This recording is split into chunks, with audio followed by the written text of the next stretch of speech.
जय हिंद, नमस्कार प्यारे साथियों। स्वागत है आप सभी का उत्कर्ष एकेडमी खिलचीपुर के ऑनलाइन प्लेटफॉर्म में। प्यारे साथियों, यदि आप रेलवे आरपीएफ कांस्टेबल या एसआई 2024 का एग्जाम देने वाले हैं तो ये क्लास आपके लिए बहुत ज़्यादा इंपॉर्टेंट है। प्यारे साथियों, इस क्लास में हम लोग रेलवे आरपीएफ एसआई का जो 5 जनवरी 2019 में पेपर हुआ था, कंप्लीट पेपर का फुल सॉल्यूशन इस क्लास में करेंगे। शिफ्ट 1 का पेपर है और आप लोगों को मैं यहाँ पर मैथ बिल्कुल बहुत इजी वे में सारा सॉल्व कराऊंगा। तो बस लास्ट तक इस क्लास को आप अच्छे से वॉच करिएगा और उसके बाद अपने खुद के मन से इसको लगाने की आपको कोशिश करना है। प्यारे साथियों, बिल्कुल आप आरपीएफ कांस्टेबल का एग्जाम देने वाले हैं या आरपीएफ एसआई का एग्जाम देंगे, ये क्लास दोनों के लिए बहुत ही ज्यादा काम की होने वाली है। तो प्यारे साथियों, चलते हैं आज का पहला और इंपॉर्टेंट क्वेश्चन। क्वेश्चन में लिखा है, यदि एक वृत्त की त्रिज्या 19 गुना कर दी जाती है तो इसकी परिधि पिछली परिधि की कितना गुना हो जाएगी। तो प्यारे साथियों, आपको मैं बता दूं कि जो वृत्त की परिधि का फॉर्मूला होता है, वृत्त की परिधि, ये जो फॉर्मूला होता है याद रखिएगा 2 पाई आर होता है। क्लियर। अब यहाँ पर मैं बता दूं कि कोई वृत्त था, मान लो पहले था और बाद में था। यहाँ पर कहा जा रहा है त्रिज्या को 19 गुना किया जाए, तो पहली बार परिधि निकालने के लिए भी 2 पाई आर फॉर्मूला यूज करेंगे और दूसरी बार परिधि निकालने के लिए भी 2 पाई आर फॉर्मूला यूज करेंगे। बट यहाँ 2 पाई का वैल्यू तो दोनों टाइम क्या रहेगा, बराबर रहेगा। यहाँ चेंज कौन हो रहा है, R1 और R2। पहली बार में त्रिज्या कुछ मान लो कि 1 थी और बाद में त्रिज्या 19 गुना कर रहा है, मतलब 19 कर रहा है। तो याद रखना जो परिधि रहेगी ना वो भी 1 की 19 गुना हो गई। तो यहाँ पर याद रखना परिधि भी कितना गुना हो जाएगी, 19 गुना। यानी क्या राइट आंसर करके आना है, ऑप्शन नंबर बी इसका सही जवाब है। अगला और मोस्ट टाइम भी क्वेश्चन है, किसी वस्तु को 440 रुपये में बेचने पर उसी वस्तु को 1000 रुपये में बेचने पर प्राप्त लाभ के 60% की हानि होती है।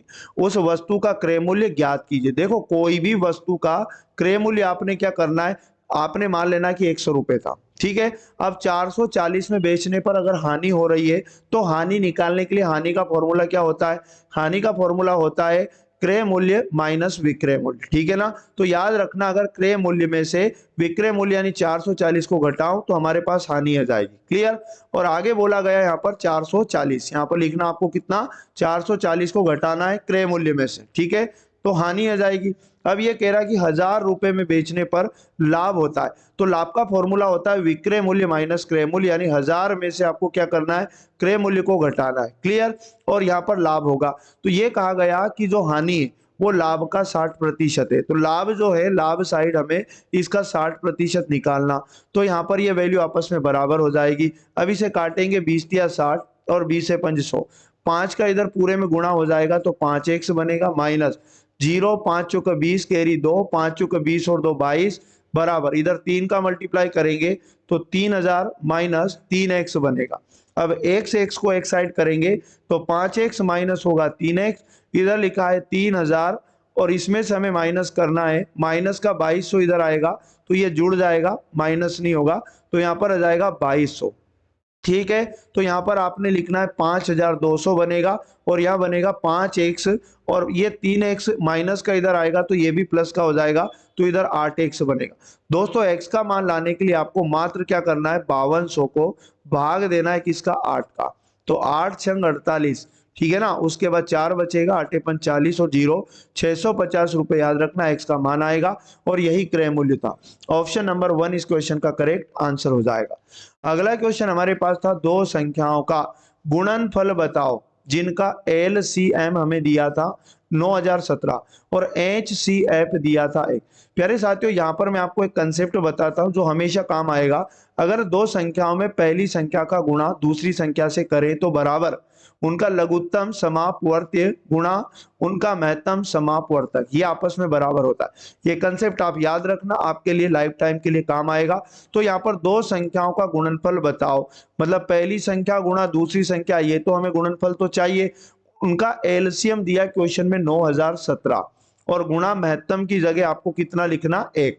तो आपका जो 1 का गुणा करोगे 9017 में तो कितना आएगा, 9017 ही आएगा और यही महत्तम हो जाएगा। यानी ऑप्शन नंबर क्या हो जाएगा, सी इज द राइट आंसर। दोनों का मल्टीप्लाई कितना आएगा, 9017।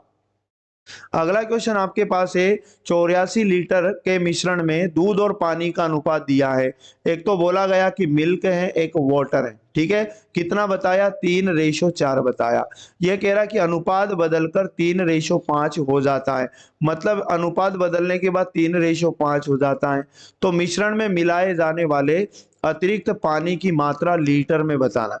दोस्तों आपको क्या करना है, देखो पानी मिलाने की बात कर रहा है क्वेश्चन, जबकि यहाँ पर मिल्क यानी जो दूध था वो पहले के बराबर था। तो ये रेशो चेक करना है क्या पहले के बराबर है। तो हाँ, पहले भी दूध का रेशो 3 था, मिलाने के बाद पानी को रेशो 3 दूध का है, क्योंकि दूध की मात्रा चेंज नहीं होगी।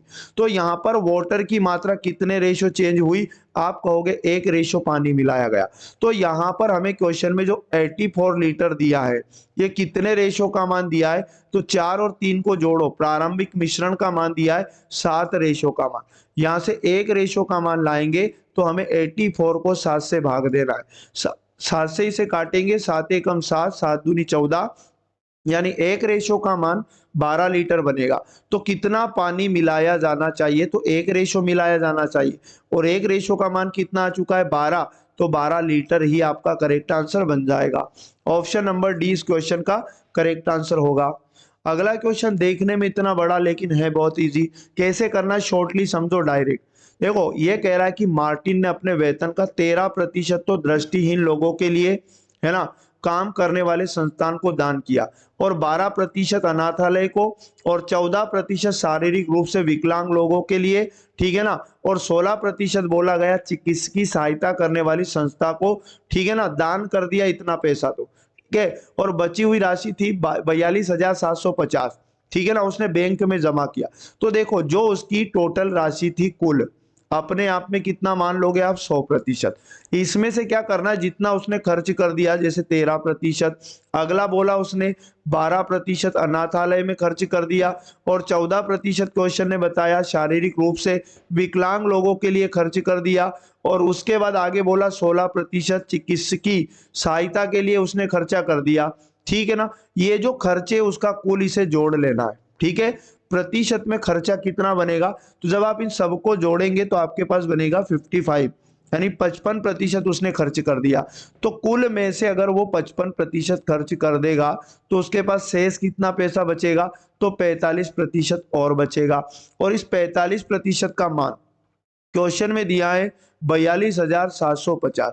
प्यारे साथियों करना क्या है, यहाँ से 1% का मान लाना है, और 1% का मान किससे आएगा? तो 42,750, ये 45% का मान है, इसमें लगाना 45 का भाग, तो 1% का मान आएगा।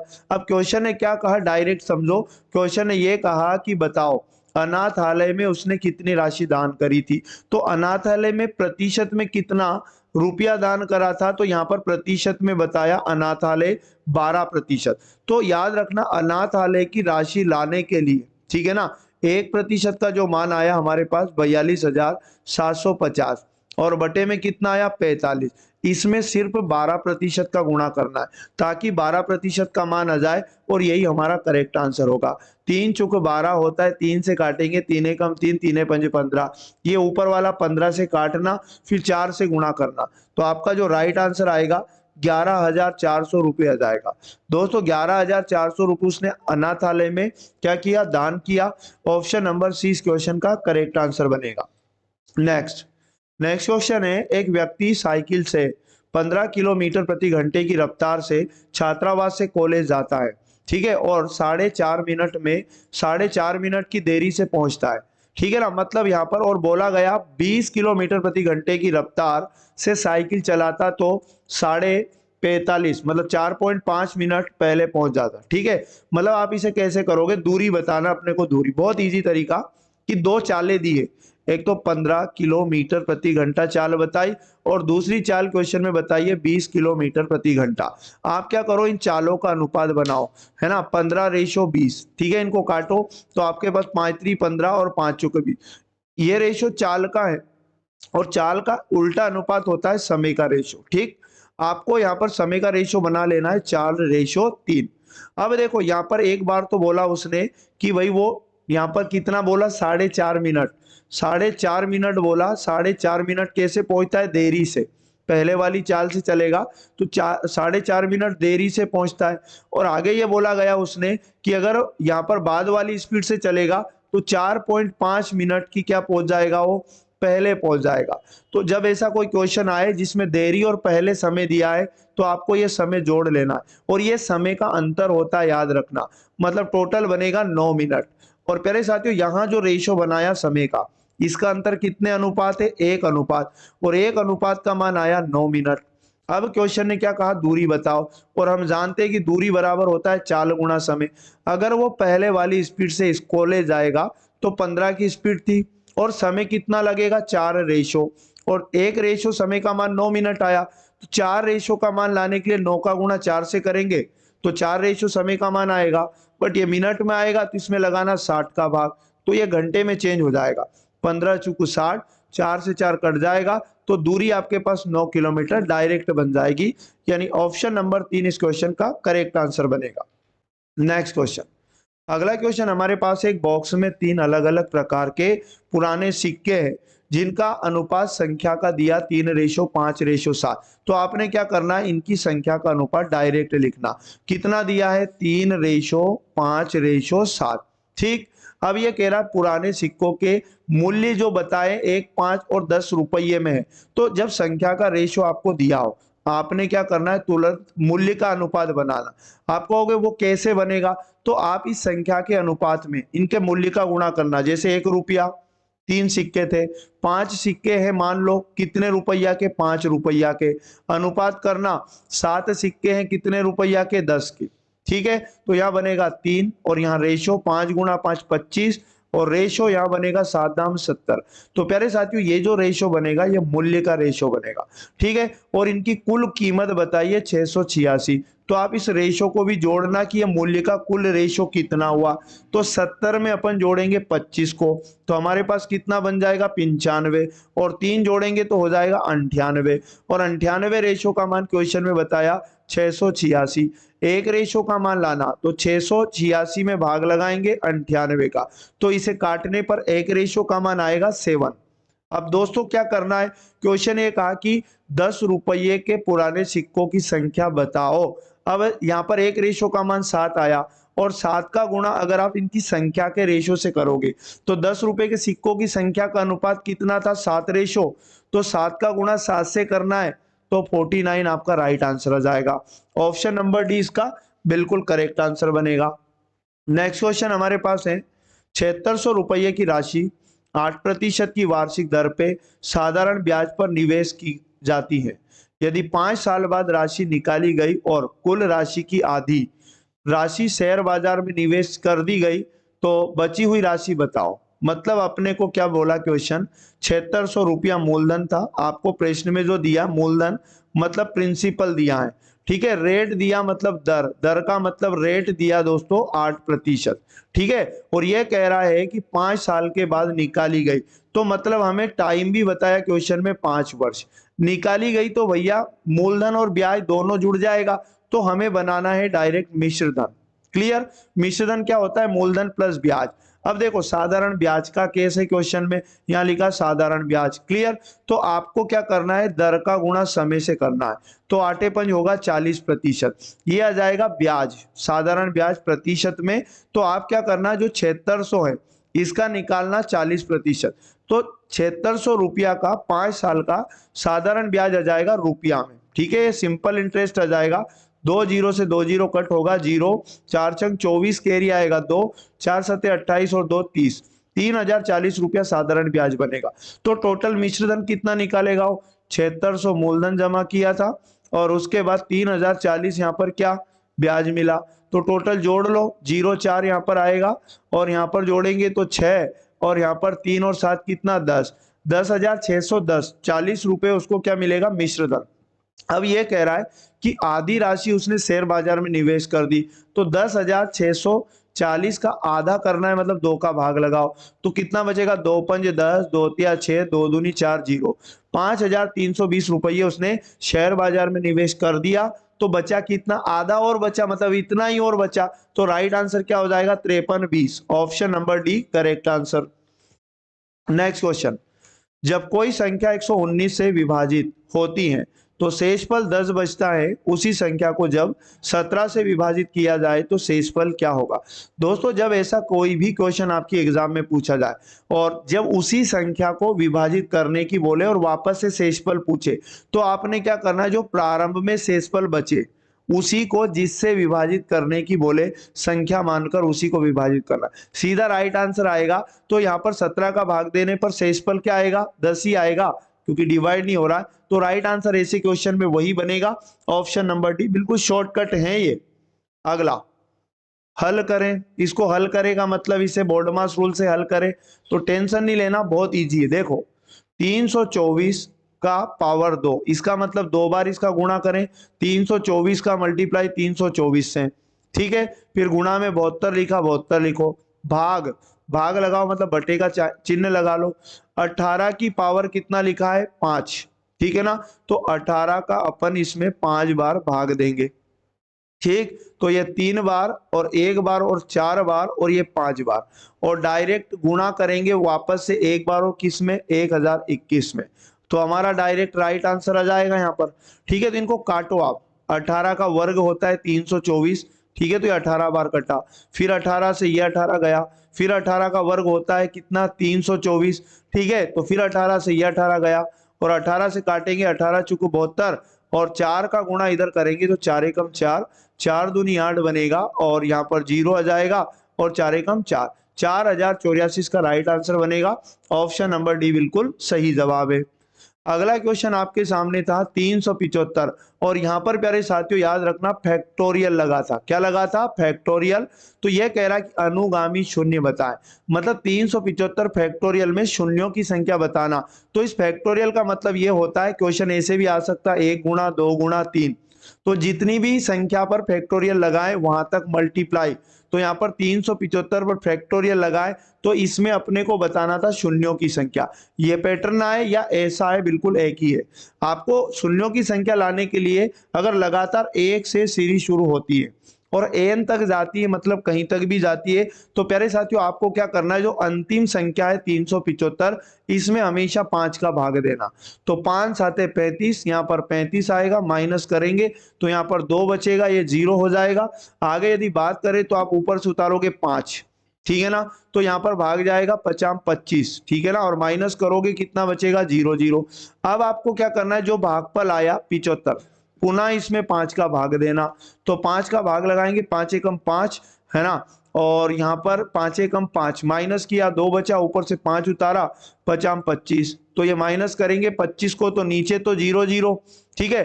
फिर जो भागफल आया इसमें फिर 5 का भाग देना।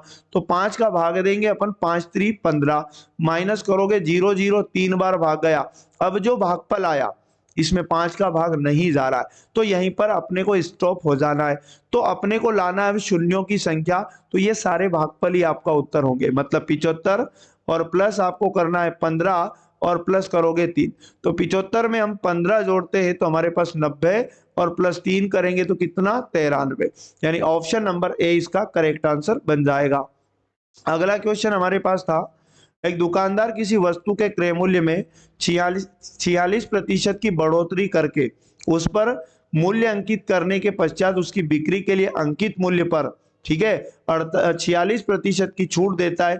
उसे होने वाले कुल लाभ प्रतिशत अथवा हानि को बताओ। देखो क्या करना है, समझो। कोई वस्तु थी जिसका क्रय मूल्य मान लो कि 100 रुपए था, ठीक है, ये क्वेश्चन का कहना है। और ये कहा गया 46% की बढ़ोतरी करके उस पर मूल्य अंकित करता है, मतलब उसका आपको बनाना है अंकित मूल्य। अब इस पर अंकित मूल्य कितना बनाता है, 46% ज्यादा।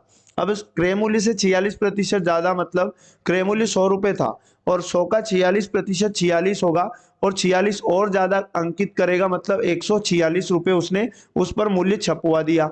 क्वेश्चन कह रहा है अब 46% की छूट दे रहा है, तो आप क्या बना लो, इसका विक्रय मूल्य बना लो। तो दोस्तों छूट किस पे देगा, वो अंकित मूल्य पे देगा। तो अंकित मूल्य को आप 100% मानना। अब 46% 100 में से कम करना, तो आप निकालना 54%, ठीक है। तो आपके पास उसका विक्रय मूल्य आएगा। इसे काटना, कटेगा नहीं, तो आप पहले क्या करना, मल्टीप्लाई करना, फिर बटे में 2 जीरो है तो मल्टीप्लाई करने पर आपके पास क्या बनेगा, 78 84। आप मल्टीप्लाई करोगे तो आपके पास 7884 बनेगा। बटे में 2 जीरो हैं तो 2 अंक के पहले दशमलव लगा देना तो विक्रय मूल्य आ जाएगा 78.84। क्वेश्चन ने ये कहा कि उसका लाभ अथवा हानि बता, तो डेफिनेटली उसे हानि हुई। कितने की? 100 में खरीदा था, लास्ट बिक्री मूल्य कितना है? 78.84। तो हानि निकालने के लिए 100.00 में से माइनस करना 78 पॉइंट कितना? 84 को। तो आपके पास जो बनेगा हानि, याद रखना 21.16 बनेगा। और इसे प्रतिशत में बदलोगे क्रय मूल्य के साथ, हानि बटे क्रय मूल्य गुणा 100, तो 100 से 100 कट जाएगा और 21.16% ही आपकी हानि आ जाएगी। और यही करेक्ट आंसर बनेगा।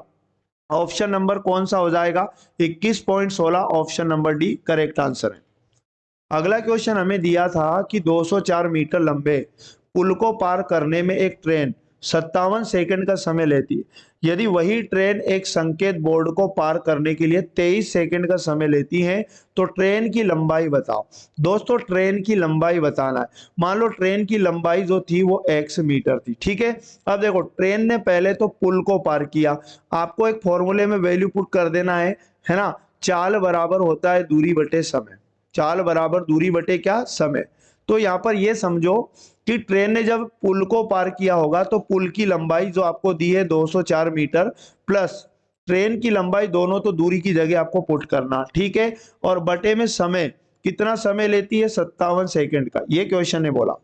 अब वही ट्रेन अगर संकेत बोर्ड को पार करेगी तो वहां सिर्फ स्वयं की लंबाई को पार करेगी, उसके लिए समय कितना लेगी? वो 23 सेकंड का, ठीक है। और ये दोनों चालें आपस में बराबर हो जाएगी, ये वैल्यू, बस इनका मल्टीप्लाई करना।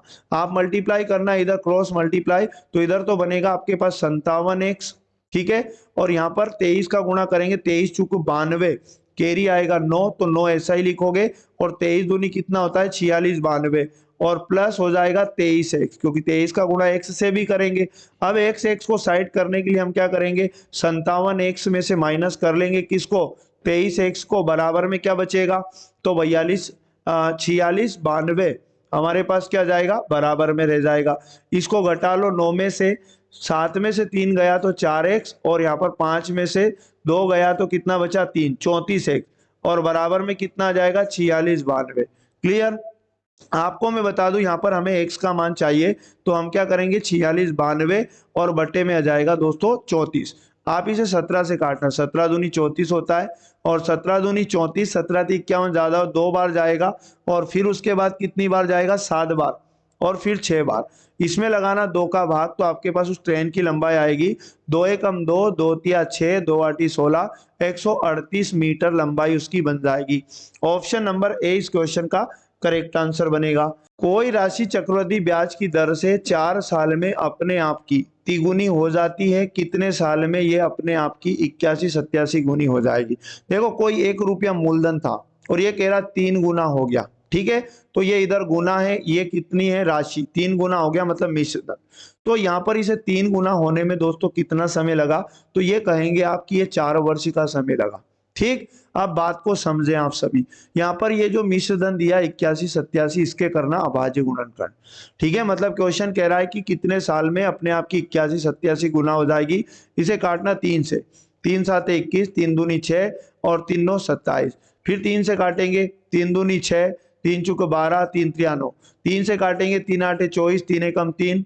फिर 3 से डिवाइड करेंगे, 3 दूनी 6, 3 7 21। 3 से काटेंगे, 3 9 27, 3 तिया 9 हो जाएगा, और 3 एकम 3। तो ये 3 की कितनी घात बनेगी? इसे काउंट करेंगे तो 3 की पावर 7 बनेगी। तो याद रखना यहाँ पर 4 साल में 1 घात बढ़ी थी, तो 7 पावर होने में 3 की कितना समय लगेगा? तो 7 गुणा 4 करना, यानी कितना? 28 वर्ष डायरेक्ट आंसर मिलेगा। ऑप्शन नंबर सी इसका करेक्ट आंसर है। नेक्स्ट क्वेश्चन हमारे पास है, एक व्यक्ति एक समबाहु त्रिभुजाकार मैदान की सतह पर 16 किलोमीटर प्रति घंटा, 24 किलोमीटर प्रति घंटा और 12 किलोमीटर प्रति घंटे की गति से यात्रा करता है। संपूर्ण यात्रा की औसत गति ज्ञात कीजिए। दोस्तों जब भी ऐसा क्वेश्चन आए, समबाहु त्रिभुजाकार ऐसा मार्ग पर 3 लोग, है ना। समबाहु त्रिभुज का मतलब ये होता है जिसकी सभी भुजाएं आपस में बराबर होती है। इसका मतलब यहाँ पर तीनों दूरियां आपस में बराबर है। तो आपने क्या करना है? औसत चाल लाना है। और मैं आपको बता दूं जो औसत चाल बराबर होता है कुल दूरी, याद रखना कुल दूरी में कुल लिए गए समय का भाग लगाना है। तो दोस्तों टोटल दूरी कितनी बनाओगे, यहाँ पर 3 बराबर दूरियां हैं, अब समय भी लाना पड़ेगा। तो आप क्या करना, 16 का, 24 का और 12 का लेना लघुत्तम समापवर्त, और इनका लघुत्तम आएगा 48। तो ये तो मानना टोटल दूरी, तो कुल 3 दूरियां हैं, 3 लोगों ने इन दूरी को तय किया, तो 48 प्लस 48 प्लस 48 टोटल दूरी बनेगा। क्लियर। और बटे में कुल लिया गया समय। दोस्तों समय अपने को लाना पड़ेगा, और समय का फॉर्मूला होता है दूरी बटे चाल।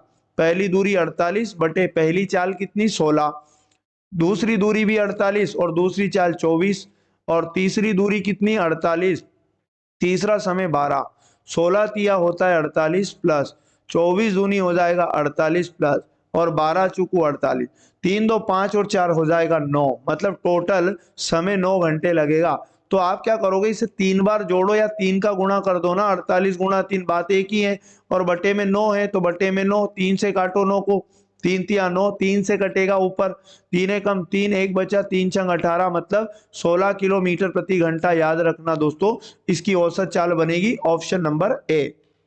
नेक्स्ट, एक दुकानदार एक उत्पाद को 2367 में बेचता है और 12.5% की लाभ कमाता है। ठीक है, उस राशि को बताएं जो उत्पाद के क्रय मूल्य के आधे के बराबर है। ठीक है, तो यहाँ पर देखो 12.5% दिया, इसका फ्रैक्शन बनाओ, कैसे 12.5% में 100 का भाग लगाना, और ये पॉइंट हटाना, नीचे एक जीरो और 25 से काटना, 25 पंज 125, 25 चुक 140 बार कटेगा, नीचे 5 से काटना, 5 एकम 5 पाने 8 40। तो नीचे वाला मान तो क्रय मूल्य का अनुपात होगा, यानी कितना अनुपात, तो आप कहोगे 8, और ऊपर वाला मान लाभ का रेशियो होगा, तो आप डायरेक्ट विक्रय मूल्य बनाओ, 8 का सामान 1 के लाभ पर बेचा जाए मतलब 9 में। अब इन दोनों में से एक का मान आपको दिया है 2367, ये विक्रय मूल्य का मान है, मतलब 9 रेशियो का मान 2367 बताया। प्यारे साथियों एक रेशियो का मान लाने के लिए 9 का भाग इसमें देंगे, 9 दूनी 18 है ना, 9 दूनी 18, कितना बचा 5, तो 9 छके 54, ठीक है ना, 6 बार कटेगा, 2 बचा और 9 30 27, एक रेशियो का मान 263 आया। क्वेश्चन ने ये कहा क्रय मूल्य का आधा बताओ, तो क्रय मूल्य 8 अनुपात था, और 8 का आधा 2 का भाग लगाओ, कितना 4 अनुपात का मान बताना है, तो 4 का गुणा 263 से करो, 4 3 12, कैरी आया 1, 4 चक 24 1 25, कैरी आएगा 2, ठीक है ना, 4 दूनी 8 और 2 10, 1052 क्रय मूल्य का आधा बनेगा। ऑप्शन नंबर 2 इसका करेक्ट आंसर है। नेक्स्ट, अगला क्वेश्चन है, एक उपहार बॉक्स में 10 चूड़ियां हैं, पहली 4 चूड़ियों का औसत वजन कितना था, 57 ग्राम था, और बाकी 6 चूड़ियों का औसत वजन 58 ग्राम था, सभी चूड़ियों का औसत बताना है। तो देखो आपको क्या करना है, सभी का योग लाना पड़ेगा, और योग बराबर होता है क्या, औसत गुणा संख्या। ठीक है, आप औसत गुणा संख्या करो, शॉर्ट में आंसर लाएंगे। तो देखो 10 औसत था, औसत पहले कितना था, तो पहले 10 चूड़ियों है ना, पहली कितनी चूड़ियां बोल रहा है क्वेश्चन, 4 का औसत बताया 57, तो आपको 57 का गुणा करना 4 से। ठीक है, दूसरा बोला 4 सते की 28, कैरी आया 2, 4 5 20 2 22, 228। क्लियर। आगे बची 6 का औसत अलग से बताया 58, गुणा करना, 6 8 48, कैरी 4, 6 5 30 और 4 34, इन सबको योग जोड़ना। ठीक है, तो 8 8 16 का 8 8 16 का 6, कैरी 1, 4 2 6 1 7 और 3 2 कितना 576 योग बनेगा। टोटल कितनी चूड़ियां हैं 10, हमें फिर से इनका औसत लाना है। दोस्तों सभी का औसत क्या होगा, सभी का योग, सभी का योग बटे सभी की संख्या 10, तो अपने पास बनेगा 57.6। ठीक है, ऑप्शन नंबर कौन सा करेक्ट हो जाएगा, सी। अगला नेक्स्ट क्वेश्चन है, एक बॉक्स में रखी 71 नोटबुक का औसत वजन 7.1 किलोग्राम है। जब बॉक्स में एक नई नोटबुक रखी जाती है तो औसत 7.2 किलोग्राम हो जाती है ना। नई नोटबुक का वजन बताओ। देखो 71 का औसत दिया, 71 का गुणा करना 7.1 से, तो इन 71 का ही क्या जाएगा, योग आ जाएगा। क्लियर। आगे योग कितना बनेगा, इनको जब गुणा करना 71 का वर्ग करके एक अंक के पहले दशमलव लगाना, तो 504.1, याद रखना 71 का योग बनेगा। फिर आगे ये बोल रहा एक और नोटबुक रखी जाती है तो 72 हो जाएगी, और औसत कितना हो जाएगा 7.2। तो फिर क्या करना, योग निकालना। तो 72 का स्क्वायर करके एक अंक पहले दशमलव लगाओगे तो 518.4 आपके पास योग बनेगा। क्लियर, नया योग। ठीक है, अब ये नई नोटबुक का वजन लाने के लिए क्या करना है आपको, जो कितनी है यहाँ पर टोटल 72 के योग में से 71 का योग घटाना। ठीक है, यानी कि 518 में से माइनस करेंगे 4, 518.4 में से 504 पॉइंट कितना 1 माइनस करना, तो यहाँ 3 बचेगा। और 3 एक ही ऑप्शन में, देखो बेटा ऑप्शन नंबर 1। ठीक है ना, तो आप इसे ऑप्शन से भी कर सकते हैं। यहाँ 8 में 4 गया 4 बचा, और 1 में 0 गया तो कितना 1, यानी 14.3। ऑप्शन नंबर 1 सही जवाब है। नेक्स्ट है, एक बल्ब उत्पादक कंपनी ने कुल उत्पाद का 13% उत्पाद दोषपूर्ण पाया। यदि गैर दोषपूर्ण उत्पादों की कुल संख्या 59 हो तो कुल दोषपूर्ण उत्पादों की संख्या कितनी थी। देखो दोषपूर्ण ये कह रहा है कि 13% में दोषपूर्ण पाया, 100% टोटल उत्पाद थे, इनका 13% हिस्सा क्या था, दोषपूर्ण था, है ना। तो बिना दोषपूर्ण कितना था, 13 को घटाओगे 87%। और क्वेश्चन ने कहा दो गैर दोषपूर्ण मतलब बिना दोषपूर्ण का मान अपने को बताया 59 तो इसका मतलब ये हुआ कि हमें 87% का वैल्यू बताया। 1% का वैल्यू लाने के लिए 59 में हमें 87 का भाग देना पड़ेगा। ठीक है, अब क्वेश्चन ने कहा कि कुल दोषपूर्ण कितने थे, और दोषपूर्ण उत्पाद की संख्या लाने के लिए जो 1% का वैल्यू है इसको मल्टीप्लाई करना 13% से, तो 59 और बटे में 87 और मल्टीप्लाई करेंगे कितना 13। ठीक है, तो यहां पर इसे काटना 3 से, ये भी कट रहा है, 3 दूनी 6, 2 बचा, 3 9 27। ठीक है, 3 एकम 3, 3 छंग 18, 3 पंच 15, 3 त्रिया 9। दोस्तों 29 का भाग लगाकर 13 का गुणा करना, आपके पास राइट आंसर आ जाएगा 741। क्लियर ना, ऑप्शन नंबर कौन सा करेक्ट होगा, सी। अगला, x का मान ज्ञात करें। अब ये बहुत इजी क्वेश्चन है, 2 का गुणा x से करेंगे तो यहाँ बनेगा 2x बटे 5 प्लस 3 गुणा x करेंगे 3x बटे कितना 10 माइनस, आगे प्लस नहीं है यहाँ पर, आगे क्या है माइनस आपको लगाना है। क्लियर, और आगे लिखना है 3x बटे 5। ठीक है, और बराबर में 531। तो इनमें क्या करना, हमें x का मान बताना, इनका लघुत्तम लेंगे 10 आएगा, 5 दूनी 10, 2 दूनी 4x प्लस, है ना 10 से कम यहाँ पर 3x बनेगा माइनस 5 दूनी 10 और 2 तिया 6x और बराबर में कितना 531। तो यहाँ 4 3 7, 7 में से 6 गया तो 1x और भाग का 10 इधर गुणा में जाएगा तो 5 3 1 0 बढ़ जाएगा। ठीक है ना, 53 10 करेक्ट आंसर बनेगा ऑप्शन नंबर 3। अगला क्वेश्चन है, विमल ने फ्रेंच में 80 में से 72 अंक लाया। ठीक है, 80 नंबर का पूर्णांक था 72 लाया, और अंग्रेजी में 100 नंबर का पूर्णांक था और 91 नंबर प्राप्त किया, और 70 में से 63 जापानी में, तो यहाँ 70 इधर पूर्णांक लिखना, इधर प्राप्तांक लिखना 63। ठीक, जापानी, और 50 में से 44। ठीक है ना, एक और लिख लो, पूर्णांक 50 का था 44।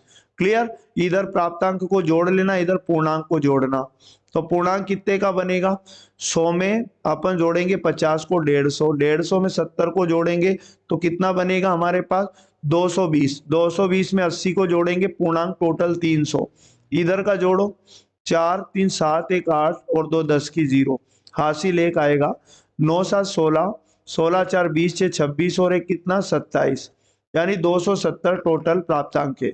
तो यह कह रहा है कुल प्रतिशत बताओ, 270 को प्रतिशत में बदल दो, किसके साथ 300 के साथ, गुणा 100 करो, परसेंटेज आ जाएगा 0 से 0 और 3 9 27 0 90%। Option number 3 correct. अगला, शीला अपनी सामान्य गति का 20/21वें गति से चलकर एक निश्चित दूरी सामान्य गति के लगने वाले समय से 6 मिनट अधिक तय कर पाती है। देखो आपको दिया है 20/21, सामान्य गति का 20/21, तो ये नीचे वाला रेशो जो हो जाएगा 21, ये सामान्य गति का अनुपात है, और ऊपर वाला जो रेशो हो जाएगा 20 चली गई गति का अनुपात है, चली गई गति का अनुपात है 20। दोस्तों इनके द्वारा लिए गए समय का अनुपात भी आप बना लेना, उल्टा अनुपात, यानी कि 20 रेशो 21। क्लियर। अब देखो पहले 20 अनुपात का समय लग रहा था, अब बाद में 21 अनुपात का मतलब एक रेशो अधिक समय लगा और एक रेशो का मान 6 मिनट दिया। क्लियर। अपने को समय है ना सामान्य गति वाला क्या लाना है, सामान्य समय। तो सामान्य समय लाने के लिए क्या करना होगा, जो एक रेशो का मान आया कितना 6, 6 का गुणा करना 20 से, क्योंकि 20 अनुपात सामान्य समय है। तो 20 छंगे कितना हो जाएगा 120, यानी कि ऑप्शन नंबर 2 करेक्ट आंसर। अगला मोस्ट आईएमपी क्वेश्चन है 26√3 विकर्ण वाले घन को पिघलाकर है ना घनाभ बनाने पर उसकी ऊंचाई कितनी होगी। यदि घनाभ की लंबाई घन की भुजा के बराबर और घनाभ की चौड़ाई, देखो घन को पिघलाया जा रहा है और घन का जो आयतन रहेगा, घन का आयतन बराबर हो जाएगा किसके, घनाभ के आयतन के।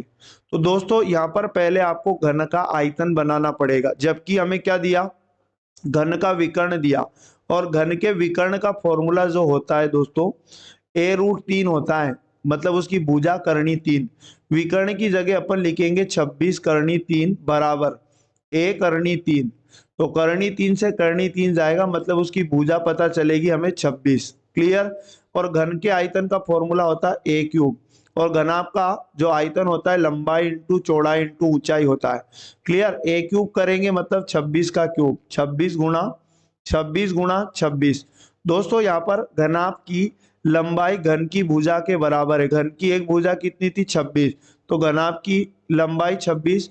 और यहाँ पर बोला गया क्या, घनाभ की चौड़ाई दी है 13 और उसकी ऊंचाई हमसे पूछा है। ठीक है, h मान लो। अब 13 देखो 26 से एक 26 गया और 13 दूनी 26 और 26 दूनी कितना 52, तो 52 आ जाएगी उसकी ऊंचाई। यानी ऑप्शन नंबर कौन सा करेक्ट करना, ए वाला। अगला क्वेश्चन है x का मान बताओ। ये करनी के अंदर जो नंबर है परफेक्ट स्क्वायर नंबर है, यानी 441 किसका वर्ग होता है, 20 का 21 का वर्ग होता है और भागित लिखा है 21 और प्लस 484 22 का वर्ग होता है बराबर 1 का गुणा x से।